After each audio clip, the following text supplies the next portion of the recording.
Welcome to Dadograms. If you rent a home or an apartment you're living in, today I'm going to tell you what you should expect from your landlord. And I'm going to tell you what your landlord is going to expect from you. And I'm going to tell you the consequences if either of you don't uphold your end of the bargain. I'm Jason M. Garrett, a retired Navy commander and pilot. I'm also a dad who created Dadograms to keep teaching my kids and all of you how to win in life. And besides all that, I've been a renter as we moved around a lot in the Navy. And I am a landlord, owning a lot of residential property in 3 states. So I know quite a bit about this topic from both perspectives. And recently, my own daughter, who just moved into a rental apartment for college, asked me a question that made my pulse spike. Since I'm on the lease, her issue directly impacts me. She FaceTimed me from her bathroom, asking me how to fix floor tiles that kept popping up. Right away, I knew something was wrong. As a landlord, I would never allow a tenant to do tile work on their own. So I asked her to show me the problem. Take a look at this situation. If you don't instantly see the issue here, then we have a lot to discuss in this datagram. Check it out. I just want to show you kind of what I mean. I've had the fan on this bathroom floor for like 2 days straight now, like on constantly. And look right here, like this area, right? When I squeeze, just water comes out. And like, see like the rim there? Like that. That's just, it like squeezes out of the sides. Just when I do that there. So like that whole section is like up. Like it's like, like that was like starting to come up, like, and it's just me walking on it. So there's an active water leak somewhere in her bathroom. The next thing I asked her to do was video the ceiling directly under the bathroom. Check this out. As you can see, this leak has come down through the floor onto a support beam and is dripping down the sides. And if you notice the corrosion or the rust, it looks like it's been doing this for quite a while. This is bad for the tenant, in this case my daughter, and for the landlord. Let me explain why, because you might not necessarily get this at first. For my daughter, or for any renter, it's bad for 3 big reasons. First, it's got her worrying about her responsibilities. My daughter thought she might get in trouble or have to pay for the repairs herself. She showed me a section of her lease that she thought applied, but happily, it didn't. She's not responsible for the problem. Remember, she's just moving in, and this had clearly been happening since long before she arrived. So what was the right move for her? She needed to report it immediately to the property manager or the landlord so that they could address it. The second reason it's so bad, a delay in reporting could make it costly for her. She initially thought the issue was just water from the shower, and she was looking to keep those tiles from popping up. But if she hadn't figured it out, and if she delayed reporting it, she could have ended up being responsible for it. There's some gray area here, but the longer a tenant waits to report a water leak, the more likely they'll be held accountable for the damages. If you ever find a water issue, call the landlord or property manager right away. Don't delay. This isn't the time to get embarrassed or scared or worried someone might yell. You need to pick up the phone and clearly tell them what you have found. And don't just leave a voicemail. Get in touch with somebody who can take action immediately. And the third reason this is bad, because it can become an unsafe living condition. An active water leak isn't just annoying, it's gross. It leads to mold growth inside walls and between floors where it's dark, warm, and damp. And whether it's black mold or any other type of mold, all mold is bad mold. Breathing in mold spores can cause serious health issues. Okay, so that's some of the top reasons this is bad for the tenant. But how about for the landlord? The first reason this is bad for the landlord is it's damaging their property, and it can be tremendously expensive to fix, especially if the leak has been continuing for a while. First, there's the cosmetic repairs, such as new paint, that sort of stuff. But it can affect things structurally if it goes on long enough. Repairs for water damage inside the walls or the flooring can be extremely expensive. And unfortunately, some landlords try to cut corners by just simply drying everything out and then leaving it the way it is. Then they expect the tenant to just accept it. This leads to a bad reputation, a bad place to live, and so on, just to save a buck. The second reason this is so bad for landlords is there's liability issues for the tenant's health. If a landlord knows about a leak and does nothing to fix it, they can be held responsible for any health problems that our tenants develop. And that's not just a moral issue. It can be a legal and financial nightmare. And the third reason it's bad for landlords, there's mold cleanup. If you do get mold growing in your walls or between your floors, the cost of fixing that issue can be astronomical. Think guys in hazmat suits and a lot of time scrubbing and cleaning in order to get that stuff removed. That's why addressing leaks quickly is so crucial. So if you remember nothing else from this datagram, remember this. Tenants must report leaks immediately, and landlords must act fast to fix them. That's the best policy for both. Now, in my daughter's case, the issue turned out to be a slow drip from a water valve behind the toilet. Fresh water, yeah, but any unwanted water can cause damage over time, and it looks like my daughter's landlord is one of the cheap ones. He fixed the issue, but 6 months later, he's still not fixed the tiles. And now, I have to get involved.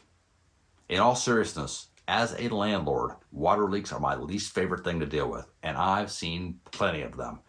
Now I'm going to give you my top 10 worst water leak situations so you can understand how leaks start, the damage they cause, and just how expensive they can be, and who usually has to pay for them. I'll start off with the small and the mundane, but you'll see pretty quick when it comes to water, it doesn't stay small and mundane for very long. Number 10, the classic under the sink leak. You know that little drip under the sink, the one you catch with a bucket but otherwise ignore? Well, don't ignore it. That one will cost you, the tenant. I had a tenant in Florida who waited until the entire bottom of their kitchen cabinet rotted out before saying anything. And it does not take very long for that very thin wood underneath the sink to rot away. A $30 visit from a plumber that I would have paid for to fix it in the first place turned into a $1,200 cabinet replacement for the tenant. So that's the kind of thing you want to avoid. Lesson: if you see even one drop underneath the sink, report it. Number 9, the hurricane leak. Hurricanes are brutal, and I hate them with a passion. But this one was especially bad. My tenant called our property manager in the middle of the storm, freaking out that water was pouring into their bed from the ceiling overhead. Not much you can do about that when a hurricane's literally ripping shingles right off the top of your roof.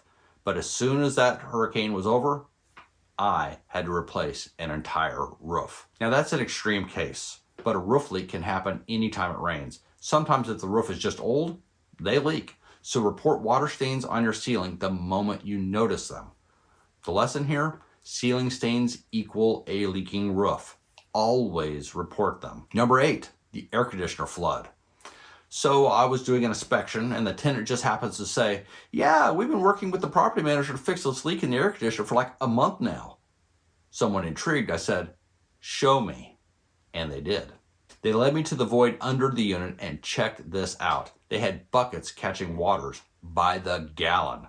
Turns out the AC unit had a clogged drain and was leaking straight into the apartment. If they hadn't used the buckets, this could have turned into a massive issue considering that they had hardwood floors that would have just soaked up all that wood. I had to motivate my property manager to get this fixed immediately, and they did. Thankfully, the tenant did the right thing. They did tell the property manager and they caught that water in a bucket. The big lesson here is, if your AC's sweating like a marathon runner, something's wrong.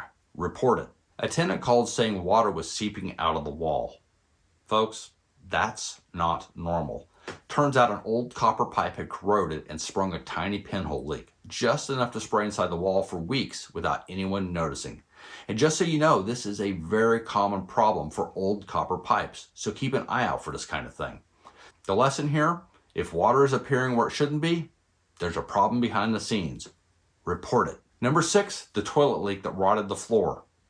Twice. A slow toilet valve leak, like the one my daughter dealt with, went unnoticed until the floor had completely rotted out underneath. And since no one had technically noticed this leak, supposedly, I had to replace it. 2 years later, same house, same problem. The new tenant, just like the last one, hadn't noticed, and the inspection team hadn't either. No one noticed, but boy, I sure noticed the bill to fix it both times. It cost me well over $2,000 to fix it twice. Lesson: check behind your toilets. If the wall or the floor is wet, damp, mushy, soggy, report it. Number 5, the washer hose disaster. A tenant moving out couldn't unscrew their washing machine hoses. So a helpful friend pulled out a knife and, just cut them off. The one thing they didn't do first was actually shut the water off. Water sprayed everywhere for an hour before these geniuses could figure out which direction to turn the damn valve. Can you believe that? An hour of trying to turn off a valve? Jeez. The lesson? Just remember, left to loose, right to tight. It's not hard. Number 4, the ceiling water balloon. A tenant called saying there was a weird bulge on their ceiling. I went to check it out, and it wasn't a bulge. It's a giant water balloon made of paint. One poke and splash, the water went everywhere. Turns out the plumber, about a week earlier, had spilled 20 gallons out of a new water heater that they were installing, an apartment up and an apartment over. And it took about a week or two for all of that water to slowly work its way down through the flooring, over through some walls, and down into these people's ceiling. That's what created the strange paint bulge. The lesson? When it comes to plumbers, trust but verify. Well, I just verify. Skip the trusting part. Here's why. Lesson number 3, the rotten wall discovery. This one involved a plumber too. The property manager noticed mold on a bathroom ceiling during an inspection. They cleaned it with bleach, and a month later, it came back. So my maintenance guy checks it out, and he pushes on the drywall just a little bit, and his hand mushes straight through it. Behind it, a slow leak that had been misting inside the wall for months. Mold everywhere. Would have cost me thousands to fix it, except that the plumber who had installed that pipe just a few months earlier hadn't tightened it down properly and had caused the problem. So thankfully, the plumber paid for part of it. Not enough, but they did pay for some of it, and I had to pick up the tab for the rest of it. The lesson? If you wipe away mold or mildew and it comes back, there's a reason. Mold needs water to grow, which means there's a leak there, so report it. Number 2, the window unit waterfall. A landlord told a tenant in a property that I was looking at that she had to repair a collapsing ceiling before she could get her deposit back. Check this out. Does this look right to you? Someone was actually living in this unit. A leaking window air conditioning unit upstairs, not hers by the way, had been slowly leaking and destroying the ceiling and walls for years. In fact, water was dripping out of it when I saw it for the first time. When I finally did buy the property, this was the first issue I addressed. I gave her full deposit back and had her move out. Then I tore out the entire back wall and the ceiling and rebuilt everything from scratch. Extremely expensive, over $15,000. But I'd anticipated it, so was ready for it. Most of these water disasters are unexpected, and that makes them even more painful. The lesson here? Some landlords suck. I'm not one of them. I'll fix water damage immediately, as soon as it's reported. But I would rather fix it in the moments it starts, not after it's gone this far. And my number 1 worst disaster when it came to water was the bathroom tsunami. This one still makes me mad. So I get a call from the property manager on a Saturday morning, and he says water is pouring out the front door of an apartment. What happened? On Friday night, the tenant upstairs starts to fill his bathtub. Gonna have a nice relaxing bath on a Friday night. And since he had a few moments, he decided to lay down on the couch. He woke the next morning when the property manager and the cops were pounding on his door. His entire unit was flooded, and it had penetrated the floor and ran down the walls of the downstairs apartment that had just been rehabbed. It was totally flooded to the point where the water was pouring out the front door. Both units were totally destroyed, and that slippery bastard disappeared before I could even take him to court. The lesson?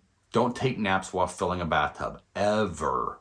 Also, if you owe me $15,000, Chris, I'm still looking for you. Now, did you realize who paid for all of these water issues?